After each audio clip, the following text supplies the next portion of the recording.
Merci beaucoup, public de ce midi, et vous faites bien. Selon un adage populaire, la chaleur humaine est la moins coûteuse de toutes les sources d'énergie. Vous pouvez donc compter sur nous pour vous en distiller à profusion, mesdames et messieurs. Mieux, nous vous permettrons de faire des économies sur votre consommation en électricité. Bien évidemment, nous parlerons aujourd'hui des énergies renouvelables. Je vous demanderai de rester énergétique parce que c'est midi. Non, on le refait. Je ne suis pas d'accord, on le refait. Je vous demande donc de rester vigilant parce que c'est midi.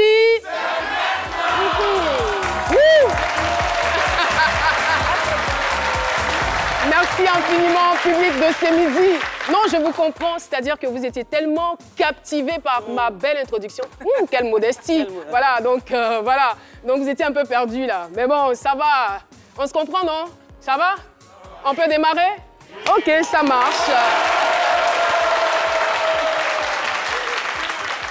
Il me soit donc permis de vous faire connaître la team du jour. À ma droite, Manuela Pocosi pour la chronique du jeudi. Alors, Manuela, on veut vous entendre, on veut entendre cette belle voix. Spectateurs, ravis d'être parmi vous, comme tous les jeudis d'ailleurs. Et je suis un peu triste aujourd'hui parce qu'il n'y a pas Paulus à Paulus n'est pas là. Mais bon, on va... Avec son sourire légendaire.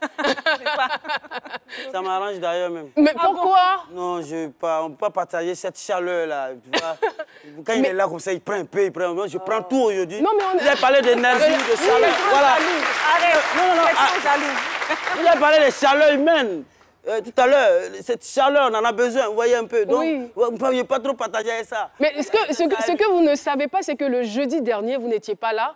Et Manuela vous a valablement représenté. Ah, ça. Ouais, j'ai suivi l'émission. Vous avez suivi l'émission? J'étais fier de... Vous avez vu ses vannes? Police m'énervait. Mais quand vous l'avez dit, l'énergie, c'est très, très important. La piqûre est là.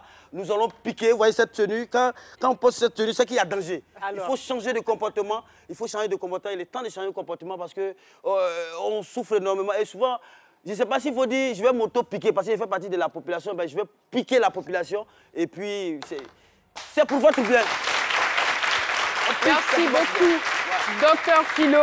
Le réchauffement climatique est dévastateur et constitue un problème majeur posé à l'humanité tout entière. Des solutions existent et sont suggérées, à l'instar bien sûr des énergies renouvelables qui sont malheureusement peu connues ou je dirais même méconnues de nos populations. On en parle aujourd'hui avec notre invité. Mais attention, parce que celle que nous recevons aujourd'hui fait en même temps office d'experte et d'invité témoin. Madame Yakima Kouyaté, bonjour. Bonjour. Bienvenue sur le plateau de C'est midi. Merci, c'est moi qui vous remercie.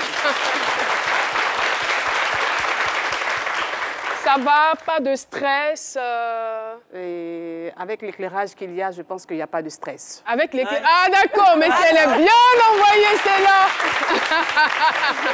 Avec l'éclairage qu'il y a. Alors, tout de suite, il serait bien quand même que tout soit situé, qu'on sache, que le téléspectateur sache et que le public aussi soit informé de ce que c'est que l'énergie renouvelable. Alors, l'énergie renouvelable, je vous remercie de m'inviter sur ce plateau. L'énergie renouvelable, ce sont des énergies qui sont produites à base de sources naturelles. Donc, pour vous faciliter la tâche, je vous dis les énergies renouvelables. Tout à fait, les énergies renouvelables. Donc, à partir, par exemple, du soleil, qui est un élément naturel, à partir, par exemple, de l'eau, du vent, on peut produire de l'énergie. Et c'est de cela qu'il s'agit. L'avantage avec cette énergie, c'est qu'elle protège l'environnement, qui est très bien pour l'humanité. On y reviendra. Vous avez dit avec l'eau, avec le vent, avec le vent, avec... Donc, on constate, on distingue combien de types d'énergie?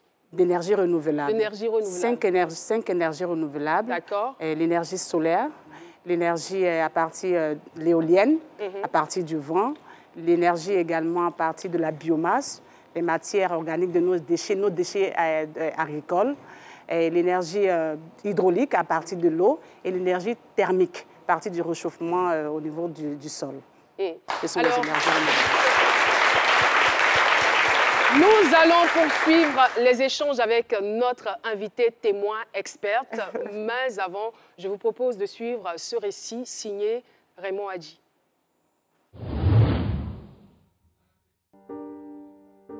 Diplômé en certificat des énergies renouvelables et ingénieur en audit et contrôle de gestion, Madame Diabaté se lance en 2012 dans l'exploitation des énergies renouvelables, notamment de l'énergie solaire qu'elle met sur le marché local. Son constat est simple. L'énergie électrique proposée par les centrales nucléaires ou les barrages hydroélectriques ne suffit pas à combler les besoins des populations. L'idée est novatrice. L'activité peine à décoller dans les premières années, surtout avec les coûts élevés des matériels d'installation qui rendent les services difficilement accessibles aux clients. Personnellement, l'introduction des énergies renouvelables dans sa vie familiale est intervenue comme une véritable révolution. Chez elle, la climatisation et la ventilation tournent à plein régime, même en cas de coupure de courant. La maison compte pourtant 4 enfants en plus des parents et des visiteurs. Cela n'ajoute cependant rien au coût des factures d'électricité. Le secteur est aujourd'hui en plein essor.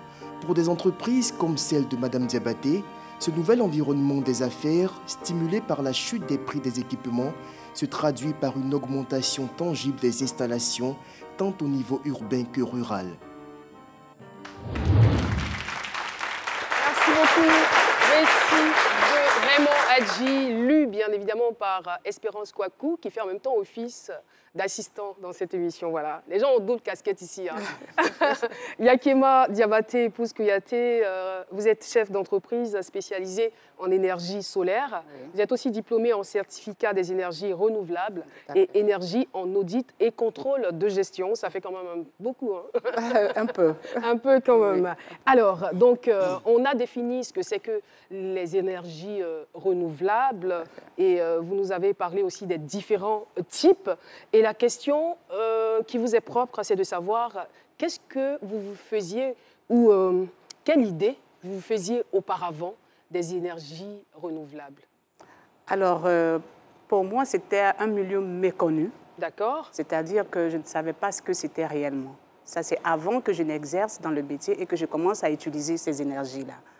Alors, on parlait d'énergie renouvelable. J'allais à la lecture, mais il fallait savoir ce que c'était. Et comment est-ce que vous atterrissez dans le domaine? J'atterris dans le domaine parce que j'ai vu d'abord que le besoin en énergie était vraiment frappant, surtout dans nos pays en Afrique. Et je me suis intéressée à ce secteur. Je me suis dit, pourquoi ne pas investir? Pourquoi d'autres ont la possibilité d'avoir l'éclairage, d'avoir de l'énergie et d'autres n'en ont pas?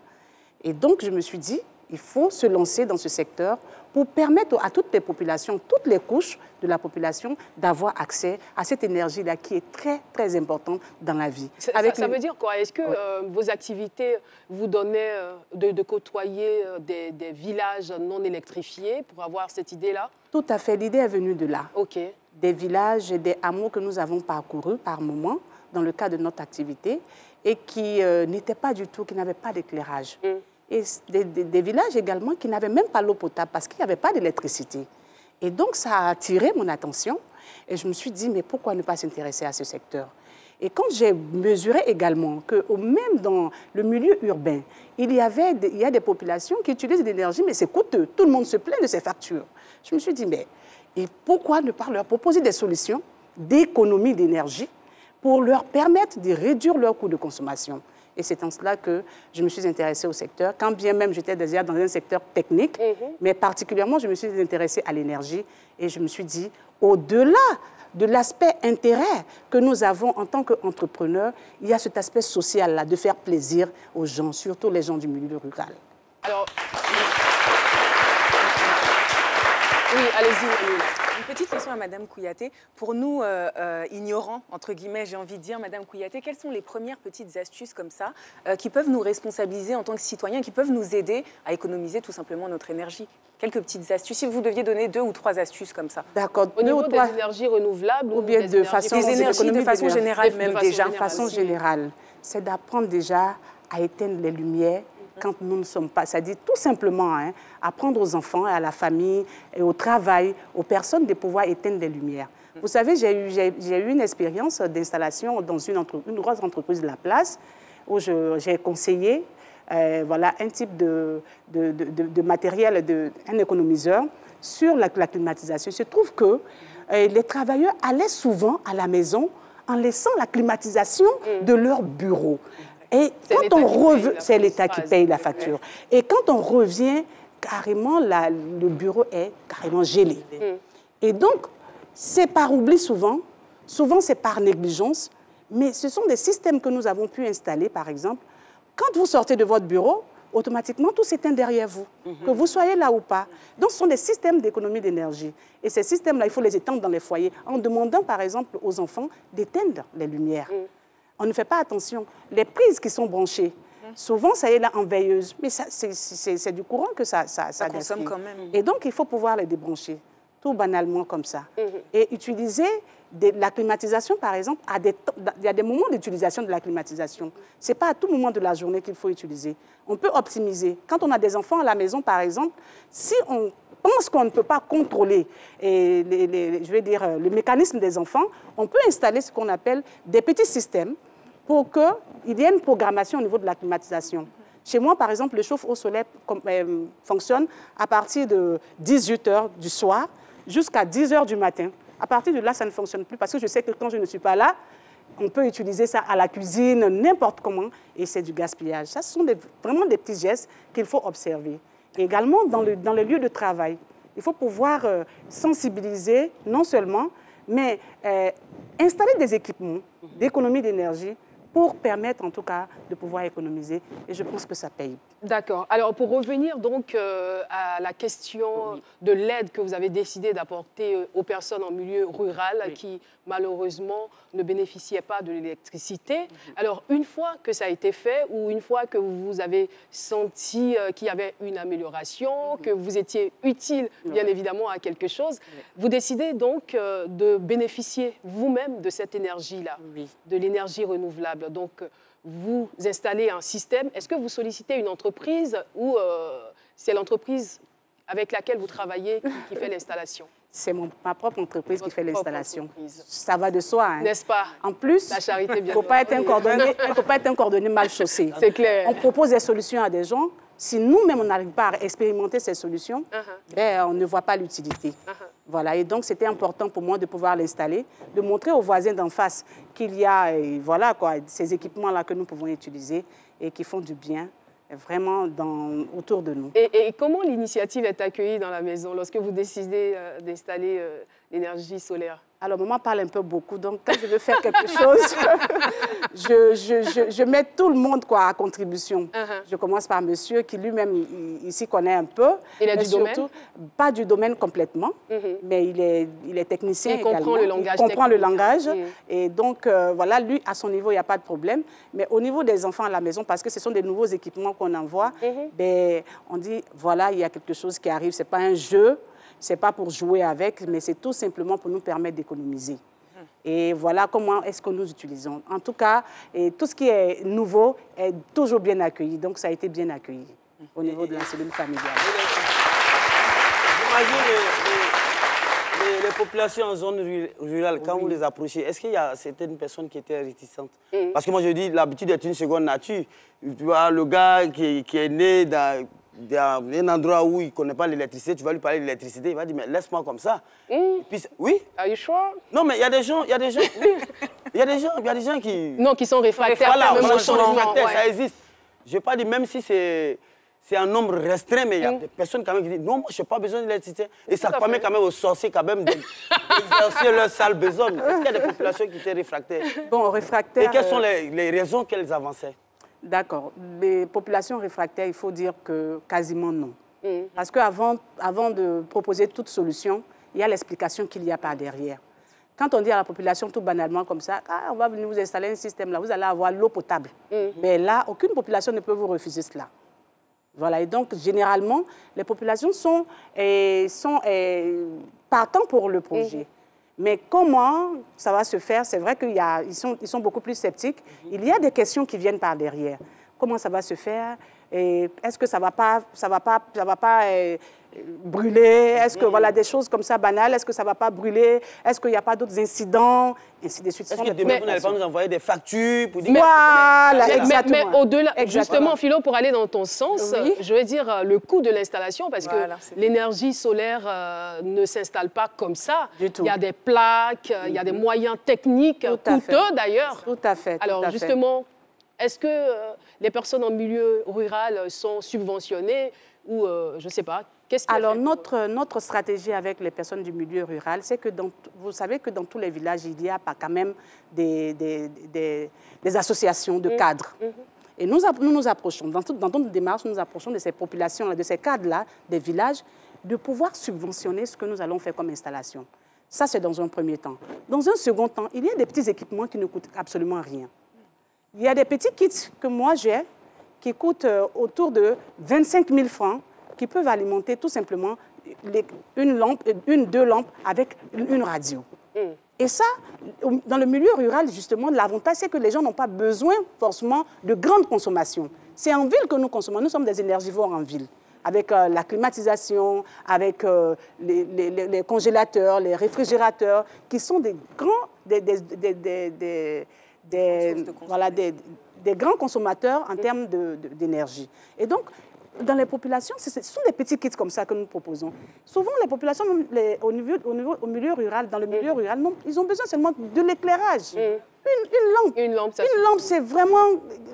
Même à 10 000 francs, avec l'énergie solaire, on peut l'avoir. Ou un ventilateur, par exemple, solaire, qu'on peut installer. Donc, ce sont ces propositions que nous faisons. Maintenant, quand il s'agit de pouvoir installer une pompe solaire pour le village, là, on met à contribution les associations des villages, des cadres de village, on met à contribution des coopératives même qui peuvent se trouver dans le village. Et on essaie de négocier. Mais ce que nous faisons le plus, c'est que ces installations pour ces personnes des milieux ruraux, nous nous arrangeons à ce qu'il n'y ait pas trop de bénéfices. Parce que vous ne pouvez pas savoir quel est le bonheur que vous offrez à donner à un village qui n'a pas d'électricité, de l'eau à partir de l'énergie solaire. C'est waouh.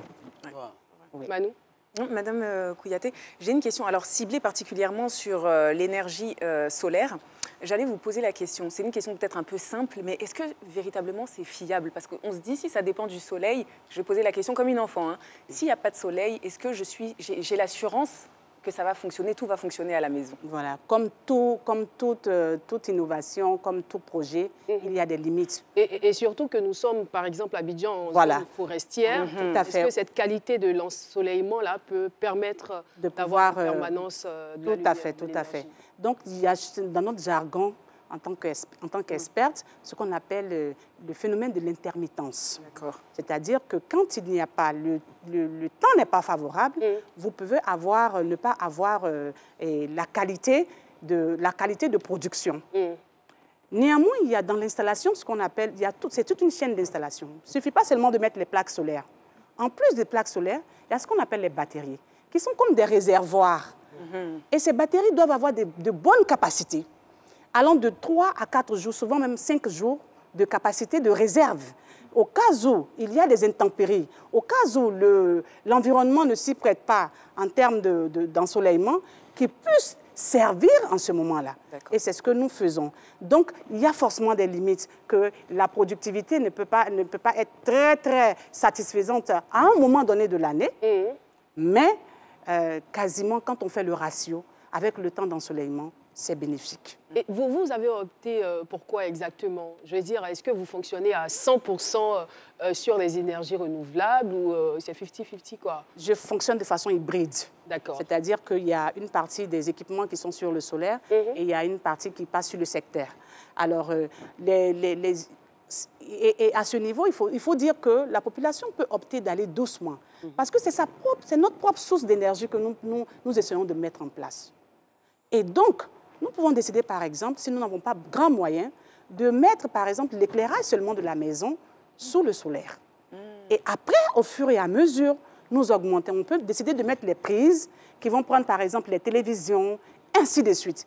Et au fur et à mesure, on grandit son champ Et il va arriver un moment donné où on va se retrouver à 90% d'équipements installés sur le soleil et je pense que ce sera avantageux. Je suis sûre que les téléspectateurs sont intéressés par tout ce que vous êtes en train de dire parce que vous allez forcément nous expliquer que depuis que vous avez installé l'énergie solaire chez vous, la consommation est réduite. Clairement. Je ne sais pas à quel pourcentage, c'est-à-dire au niveau des factures. On peut aller de 30 à 35% de réduction sur la facture. De 30 à 35%. C'est sur la facture d'électricité. Et ça, c'est intéressant. Mais je reviens toujours sur l'installation. L'installation. Est-ce que ce n'est pas là où le bas blesse? Les plaques solaires, les batteries dont vous nous parlez, justement, c'est clair que c'est là où le bas blesse.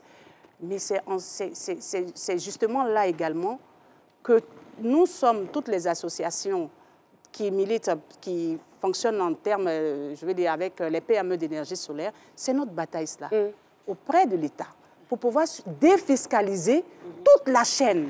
Il y a seulement que sur les panneaux solaires qu'il y a 9% comment on appelle ça, de réduction en termes de taxes. C'est-à-dire que la TVA, vous savez que c'est 18% généralement. Mais sur les panneaux solaires, les plaques solaires que vous appelez plaques solaires, c'est seulement sur ça que c'est 9%.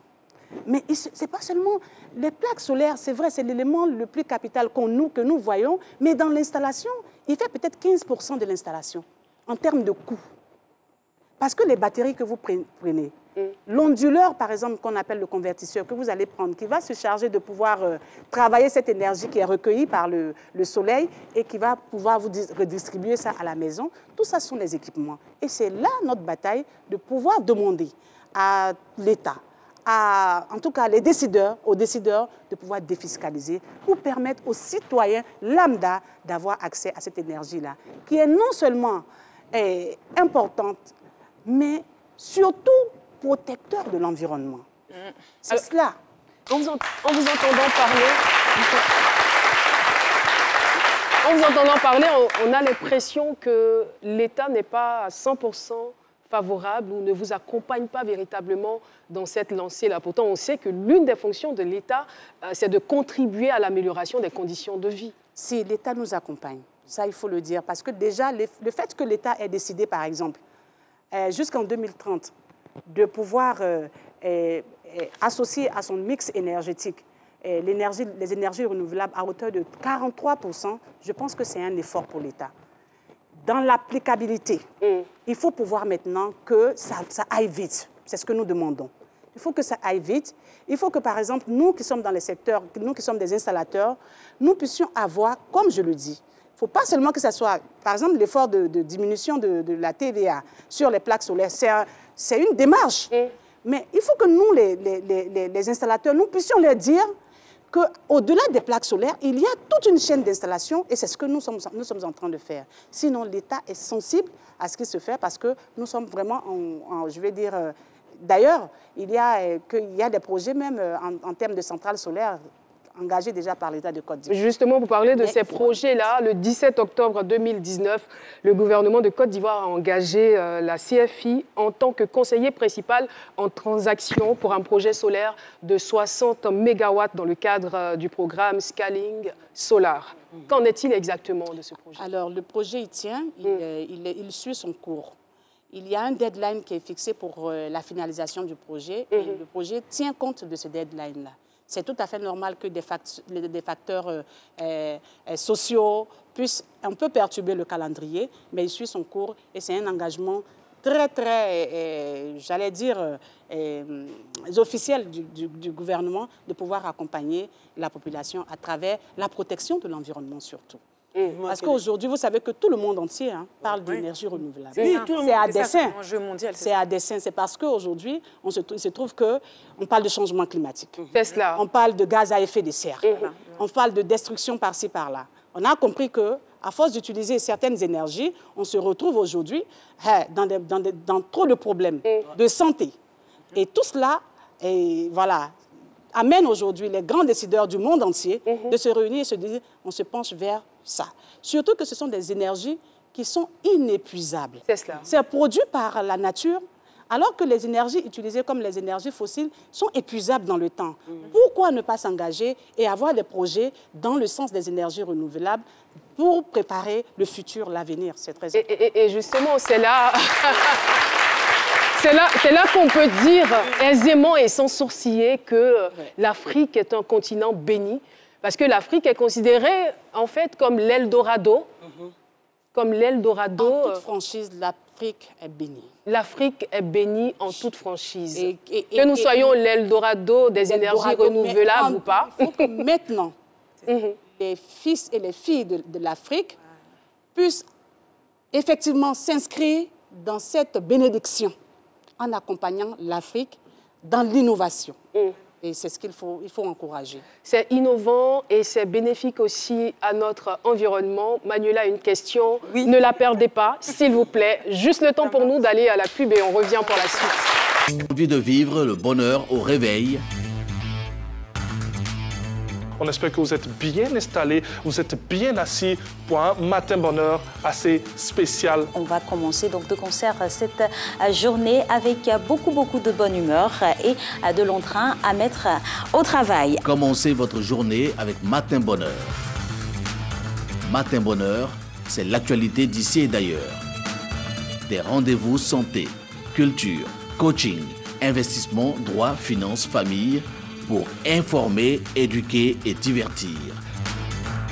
Du lundi au vendredi à 6h25 sur RTI 1. Matin Bonheur, un pur bonheur. Passez des moments exceptionnels toute la semaine avec C'est Midi. Depuis toi face, tout se rattrape demain. Et c'est dans le travail que tu vas réussir ton savoir. Lundi, c'est inédit. Des invités font des surprises à leurs proches en direct sur le plateau. Mardi, émotion. Des confidences, des témoignages émouvants, vos histoires de vie. Mercredi, jour de chronique. Faites le plein des cultures et découvrez des invités inspirants et modèles de notre société. Jeudi, le grand déballage. Des sujets de société qui vous interpellent avec la présence d'experts pour vous éclairer. Vendredi, c'est la grande finale. Le show pour célébrer des personnalités nationales et internationales. Hommage exceptionnel. À 12h, retrouvez C'est Midi avec Jean-Michel Aunin du lundi au mercredi et Caroline Da Silva jeudi et vendredi sur RTI 1.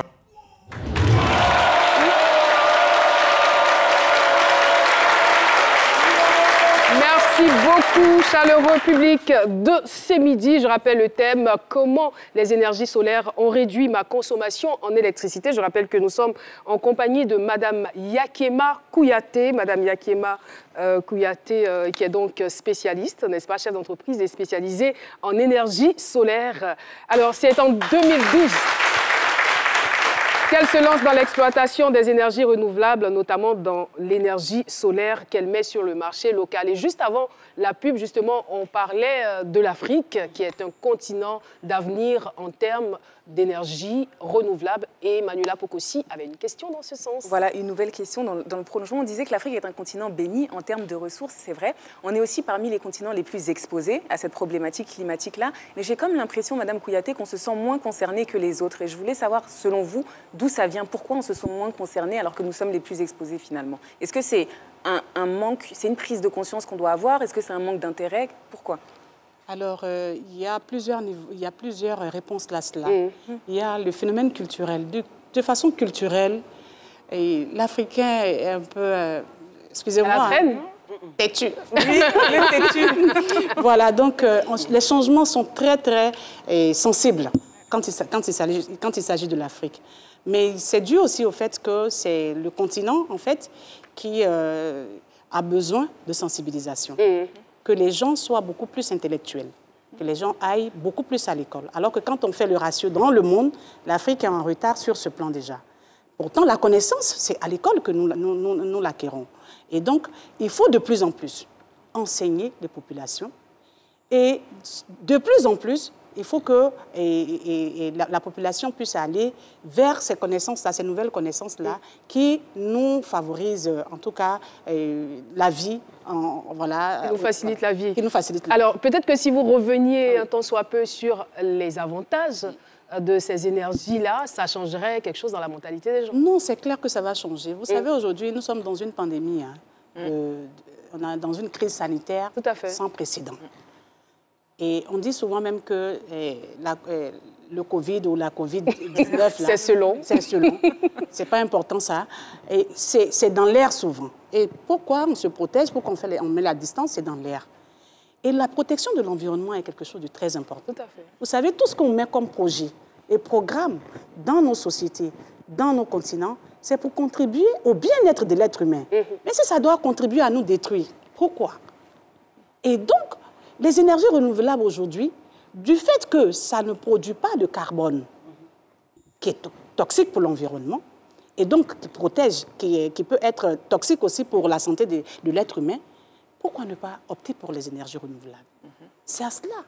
Quand on dit qu'il y a des changements climatiques, en Côte d'Ivoire de façon particulière, la saison pluvieuse passée, il y a eu des dégâts. Quand bien même il y a eu des alertes pour dire que, voilà, à tel niveau, ça sera comme ça, mais ces alertes-là n'arrivent pas à fonctionner quand Dieu met sa machine en marche. Et donc, tout ce que nous pouvons faire, c'est de protéger notre environnement. Et la protection de l'environnement passe par des petits gestes. Et donc, l'utilisation, par exemple, des énergies renouvelables. Ça, c'est un fait. De secondo, je disais tantôt qu'il y a des populations qui, jusque-là, en Côte d'Ivoire, n'ont pas accès à l'électricité. Pourtant, ces populations doivent vivre. C'est clair. On a parlé d'Ebola. Moi, j'ai présenté un projet quand je suis allée en Égypte en 2018 pour un forum sur la technologie. Et j'ai présenté le projet sur l'hydraulique villageoise améliorée à travers l'utilisation des pompes solaires. En évoquant le cas d'Ebola, par exemple, l'eau qui n'est pas pure que la population utilisait a contribué pour beaucoup. Le projet a été retenu. Donc, pour vous dire à quel point... Bravo. Tout ce qui... Et donc, pour vous dire à quel point tout ce qui permet de pouvoir contribuer à l'épanouissement de l'être humain, à contribuer à son confort, est très important à prendre en compte. Et c'est pour cela qu'il faut y aller. Ça facilite la vie. On a des séchoirs. Chez nous, je viens d'innover, il y a de cela 4 à 6 mois, que j'ai fait concevoir des séchoirs solaires. OK. Voilà. Vous savez qu'aujourd'hui, avec l'agro-transformation, nos mamans qui transforment dans la petite transformation, elles se tapent, excusez-moi du terme, c'est vraiment un véritable travail de pouvoir sécher les aliments. Et les séchoirs solaires ont été conçus pour leur permettre, pour rendre la vie facile. Qu'il y ait soleil ou pas, le séchoir solaire, quand il a été conçu, quand la batterie est chargée, vous pouvez, à partir de ce moment-là... Je pense que j'aurais besoin de cet appareil-là. Voilà. Donc, pour dire que les avantages sont nombreux, et comme elle le disait tantôt, l'énergie renouvelable ne s'épuise pas. Ensuite, les besoins d'entretien sont moindres et ça vous permet de faire des économies. Alors, elle n'est pas la seule dans le domaine. De plus en plus de personnes s'y adonnent. Et on a avec nous le plaisir de recevoir, c'est une star. Voilà, c'est une star. Léa de la harpe de David. Bonjour. Bonjour Caroline. Ngota Léa, c'est bien cela? Oui. Vous êtes gérante d'une société spécialisée dans les énergies renouvelables. Asseyez-vous s'il vous plaît. Alors, on vous voit bien. Vous pouvez retirer le... Enfin, Seigneur... Covid, quoi. Il faut respecter les mesures barrières. Asseyez-vous, vous pouvez vous asseoir. Tranquille. Voilà, il faut retenir que de plus en plus les femmes sont intéressées par ce domaine-là, comme on le dit, efficacité énergétique des énergies renouvelables. Voilà, on fait beaucoup la promotion du genre. C'est qu'on veut voir beaucoup de femmes dans le domaine. C'est encore plus mignon, mais quand femme va chercher le travail, là. Est-ce que vous savez que moi, je ne suis pas étonnée? Parce que vous étiez déjà pleine d'énergie. Quand vous chantiez, non, je ne mourrai pas. Oui, pour être plus sérieux. Et oui, effectivement, vous dites non, je ne mourrai pas. Donc, les énergies renouvelables sont des énergies qui ne meurent pas. Voilà. Donc, c'est à dessein aussi. Voilà. Donc, il faut dire à cet effet que ce que les gens ne savent pas, je suis là pour sensibiliser la population en général. Je disais les femmes, mais ce n'est pas grave. Tout le monde est concerné. Il y a une formation que moi, je suis en train de percevoir, que j'ai presque fini de percevoir. Mais c'est gratuit. Parce qu'il voilà, gratuit, il faut que je précise ça. C'est gratuit. La formation, c'est sur les énergies renouvelables, les énergies photovoltaïques, comme on le dit, les énergies solaires. On appelle ça photovoltaïque. D'abord, ils allaient apprendre, on appelle ça photovoltaïque. Voilà. nous avons les indicateurs de performance énergétique. Il faut dire que c'est la CGC, le patronat, qui organise cela et c'est financé par la GIZ. D'accord. J'étais là vraiment pour préciser cela parce qu'il y a plusieurs personnes, plusieurs chefs d'entreprise qui sont intéressés mais qui ne savent pas comment faire pour approfondir leurs connaissances. Donc déjà, mon intervention, c'est pour dire déjà qu'il faut m'emboîter le pas pour que tout le monde soit imprégné, que le citoyen lambda sache que désormais, on parle énergie renouvelable. Et ça fait combien de temps que vous êtes en apprentissage ou en formation, les formations, là, il faut dire que c'est la GIZ qui te copte, comme en bon français, c'est copte, non? Copte, voilà. T'appelles, tu t'en vas faire peut-être sur 5 jours pour un terme bien précis. D'accord. Sur, on va dire chaleur, froid, ventilation, n'est-ce pas l'experte? Chaleur, froid, ventilation. Ça, c'est un thème. Il y a énergie photovoltaïque, j'en ai parlé tantôt. Nous avons les exigences de la norme ISO 50001. C'est que, c'est ça, tous on apprend ça là-bas. Pour que l'Ivoirien, on va dire le citoyen africain, sache que désormais, il faut exploiter les ressources naturelles que nous avons. Et ça doit faire partie de nos habitudes, en fait. Mais vous faites la formation, est-ce pour la distribution ou pour votre consommation domestique? On va dire pour la distribution. Parce que je suis gérante d'une structure de la place. D'accord. Voilà, il faut les thèmes techniques là, c'est des sciences exactes. Tout à fait. Quand tu veux connaître, il faut connaître bien. Moi, à la base, avant de chanter, mais je suis technicienne. Ah d'accord. Voilà. Ça se comprend. Alors, je sais que vous avez commencé à consommer, mais de façon très partielle. Est-ce que vous voulez aller crescendo ou Ben, moi, je vais être, après les experts, là, je vais être au deuxième loge. Après les experts, moi, je vais faire partie des... Moi, j'ai appris expert en ce moment. D'accord. Ça marche. En tout cas, merci pour votre contribution. Mais la carrière, elle est en berne ou bon, actuellement, c'est on va y mettre un peu de lumière. Voilà. Corona fait qu'on essaie de maximiser un peu le potentiel caché. D'accord. Voilà, maintenant, on ne prend pas les traits dans la chanson. À tout moment, on peut chanter. Mais pour l'instant, on se forme. Dans les week-ends, ouais, on peut chanter. Et puis, il faut faire sortir une chanson pour faire la propagande de l'énergie, des énergies renouvelables. C'est un projet. L'experte, je compte si elle s'en chargera. Hors antenne, on en parlera. Pas de problème. Merci, Philo. Merci beaucoup. Alors, au niveau de l'État, c'est réglementé, j'en suis sûre et certaine. Alors, pour les consommations personnelles, sinon les consommateurs domestiques n'ont pas le droit, je crois, de vendre ou de distribuer. Tout à fait. Effectivement, l'État est... Ça, c'est une grande question aussi parce que à tout moment, les gens me demandent est-ce que l'État autorise d'utiliser les énergies solaires ou bien les énergies renouvelables? C'est clair et net. Je le disais tantôt, je dis l'État même a décidé de pouvoir compléter son mix énergétique à hauteur de 43% en matière d'énergie renouvelable. Donc, ça veut dire que l'État est partant et l'État nous accompagne. Seulement que quand vous installez chez un client ou bien chez vous-même une source d'énergie à partir des énergies renouvelables, l'énergie solaire par exemple, vous consommez, vous n'avez pas le droit de distribuer. C'est-à-dire que vous ne vendez pas l'énergie. La Convention vous dit que vous ne pouvez pas vendre l'énergie. Vous n'êtes pas habilité à vendre votre énergie. C'est l'État qui est habilité. C'est la Convention. C'est l'État qui décide cela. Parce que l'État est le distributeur principal de l'énergie. Voilà, à travers Côte d'Ivoire Énergie. La CIE ne fait que distribuer, vendre l'énergie. La production, toute la production se fait au niveau de CIE Énergie. Voilà, et produire et vous distribuer. Il faut que vous ayez tout ce qu'il faut. Et pour l'instant, en Côte d'Ivoire, on ne distribue pas l'énergie renouvelable. Voilà. On peut installer pour vous. Vous décidez d'installer de l'énergie renouvelable chez vous, pas de souci, vous l'installez. Et vous, à votre niveau, parce que vous avez installé l'énergie solaire chez vous, est-ce que les voisins vous ont sollicité, on aimerait en bénéficier, tout ça, ils ont dit ça? Ça, vraiment, je veux dire que la demande est forte. Surtout au niveau des familles, sur le plan domestique. La demande est très forte parce que, comme je le dis, tout le monde aspire à diminuer son coût de consommation. S'il y a quelque chose sur laquelle les familles ne s'entendent pas, quand je parle de famille, papa, maman, enfant, c'est le gaspillage en termes d'électricité. Tu n'as pas fait ceci. Ou bien si madame a un gros congélateur ou bien un gros réfrigérateur, elle veut stocker tous ses aliments, c'est sûr que monsieur, lui, ne voit pas le côté aliment, là, mais c'est surtout le côté facture. Non, tes congélateurs, là, on va diminuer. Voilà. Donc, c'est pour vous dire tout simplement que c'est important pour nous de pouvoir voilà, avoir des installations solaires à la maison. Et donc, nous sommes sollicités. En tout cas, et tout dernièrement, une anecdote tout simplement. Il y a la voisine d'à côté à qui j'ai conseillé le ventilateur solaire. Et elle a acheté 2 ventilateurs solaires, sans vraiment savoir ce que ça pouvait servir. Et je lui dis, charge toujours les ventilateurs solaires et garde-les. Elle a chargé, elle a gardé. Et une nuit, il y a eu une coupure.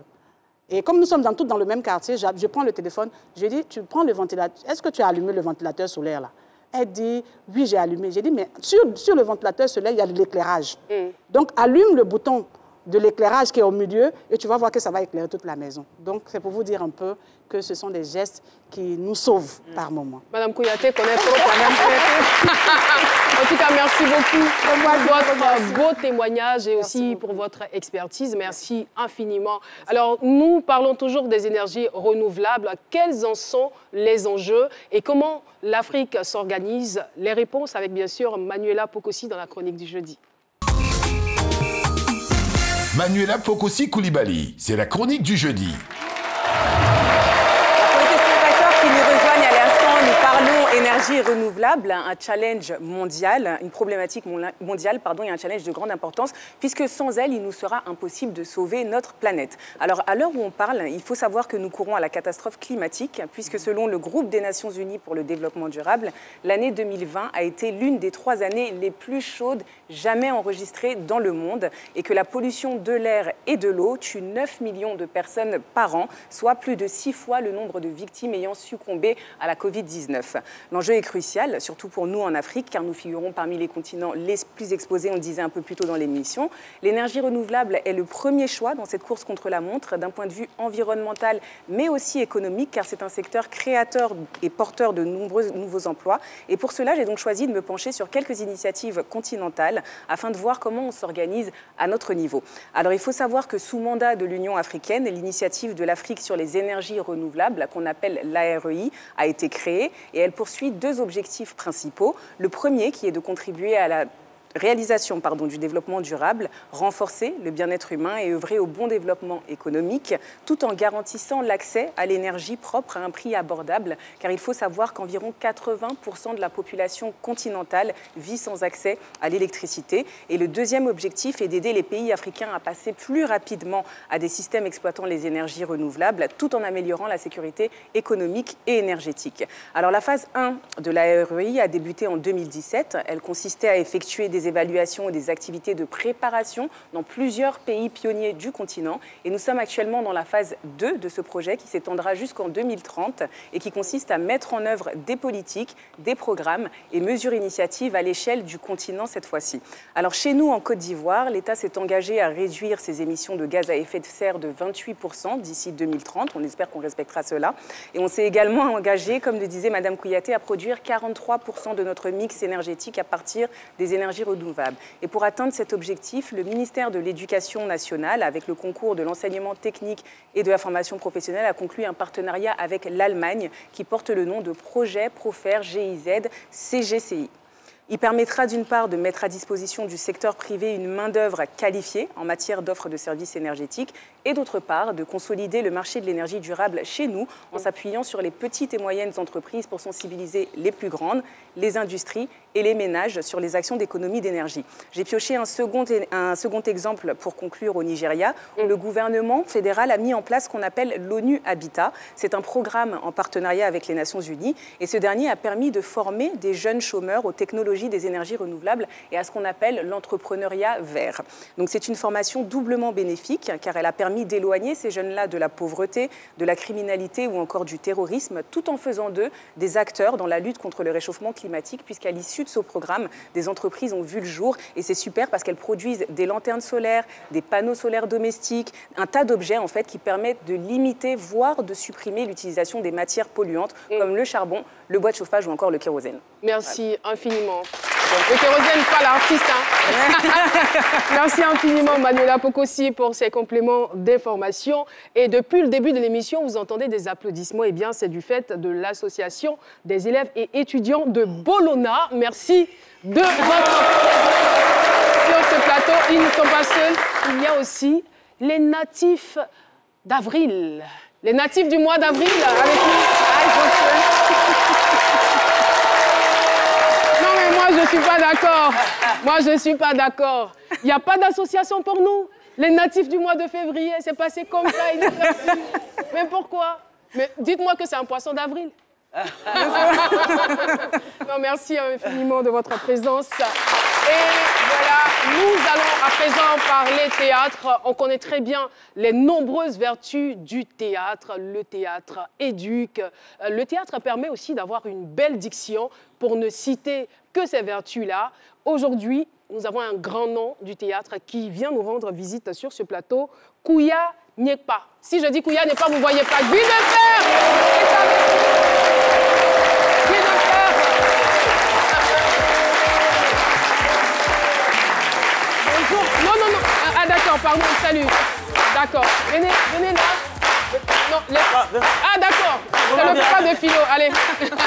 C'est mon papa, non? C'est le papa de Philo. Alors, monsieur Kouya.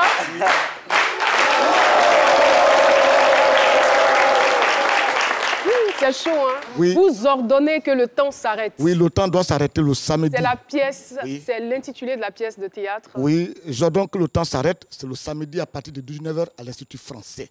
Parce que le temps passe un peu trop vite. Et vous ne pouvez pas comprendre l'inquiétude d'un chef d'État comme moi qui ne peut pas maîtriser le temps dans son pays. Le temps circule librement comme il veut. Non, non, non, non. Désormais, le temps sera contrôlé. Et la durée du jour dépend du chef d'État que je suis. C'est devenu un temps privé qui dépend du chef d'État. C'est-à-dire... Alors, pouvons-nous avoir quelques des acteurs qui vont jouer dans cette Les acteurs, pièce? il y a Boaz et Thérèse, il y a Gaston Jupon, il y a Guimi Danger, il y a Tao Bernard, il y a Bassamouka, il y a Fleke Fleke. Il y a 2 acteurs qu'on a pris au niveau de l'église catholique, Louti et puis Elvis. En fait, tout le monde est présent, en fait. Oui, oui, oui. C'est vrai que vous ordonnez que le temps s'arrête. Oui. Est-ce que vous pouvez me permettre, Monsieur le Président, de poursuivre l'émission? Oui, non, vous allez poursuivre l'émission, mais vous avez parlé tout à l'heure de l'énergie renouvelable. D'accord. Tu sais, avec le vent, tout est possible. C'est ma chronique qui est là. Voilà, ils vont lancer le jingle, puis tu as fait en même temps. Ah, d'accord. Voilà, tu fais ça. La piqûre, La puis les piqûre. faits. Allons-y. La piqûre. OK. C'est parti. Parce que c'est important. Jingle. Allez, bye. Voilà. J'ai été dans un village, il faisait nuit. Il y avait une cour qui était à côté de nous. Mais quand je vois, un moment, je vois, il y a la lumière et puis ça s'éteint.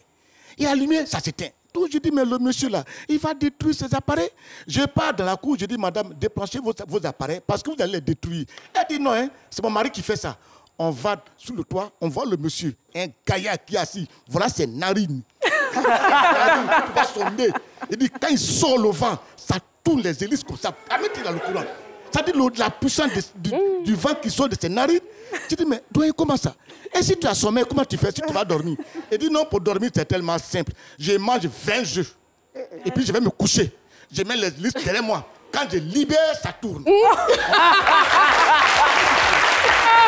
Merci beaucoup, Guy de Fer. Donc, rendez-vous est pris pour le samedi 3 avril 2021 à 19h à l'Institut français d'Abidjan. Merci infiniment, Madame Yakema Diabaté Kouyaté. Merci d'être venue éclairer notre lanterne. Manuela, merci. Merci au public. Docteur Philo, merci. Merci à toutes les équipes qui ont travaillé à l'élaboration de cette émission. J'ai été très heureuse de vous la présenter. Et si vous traversez une période difficile, si vous êtes triste en ce moment, reprenez espoir et gardez une belle énergie. On se retrouve demain pour un autre numéro aussi flamboyant. Bye bye.